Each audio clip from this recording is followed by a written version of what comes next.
ස්වර්ණ ශ්‍රී සහන සත්කාරයේ තවත් අදිරක් අද වල්ලම්පිටිය සේදවත්ත ශ්‍රී නවලෝක විහාරස්ථානයේ කේන්ද්‍ර කරගනිමින් මෙලෙස සිදු කෙරුණා.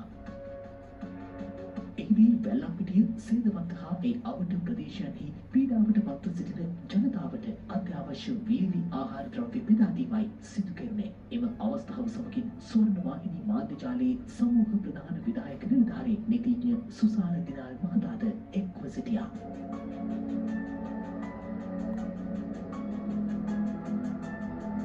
මේ අසරණ වෙලා ඉන්න සියලු දෙනාට යමක් කරන්නට ඕන කියන හැඟීම ඇති කරගෙන ඒ අසරණ භාවයෙන් මුදවන්නට ඕන කියන චේතනාව ඇති කරගෙන තමයි මේ ස්වර්ණවාහිනී මාධ්‍ය ජාලයේ සභාපතිතුමා ඇතුළු හැම කෙනෙක්ම එකරාසි වෙලා මේ කටයුත්ත මේ විදිහට සිදු කරනු ලබන්නේ. ඉතාමත්ම වටිනා කටයුත්තක්. මොකද අද ශ්‍රී ලංකාවේම අය හැම කෙනෙක්ම ගොඩක් අසරණ තත්ත්වයට පත් වෙලා තියෙනවා. මේ වගේ දේවල් මේ මාධ්‍ය ජාල තුළින් මේ කරන එක ඉතාමත්ම වටිනා සත්ක්‍රියාවක් හැටියට මට මේ වෙලාවේදී සඳහන් කරන්නට පුළුවන්. මේ බඩුමැල දුන්න එකට බොහොම ස්තුතියි. ඕගොල්ලන්ටත් පින් එක ඔක්කොමට මොකද මේ පැත්තට කවුරුත් ආවෙත් නැහැ අපිට දුන්නෙත් නැහැ මැරුවෙත් නැහැ. ඉතින් ස්වර්ණවාහිනියකට ස්තුතිවන්ත වෙනවා මේ ජනතාවට මේ වගේ දේවල් ලබා දුන්නට.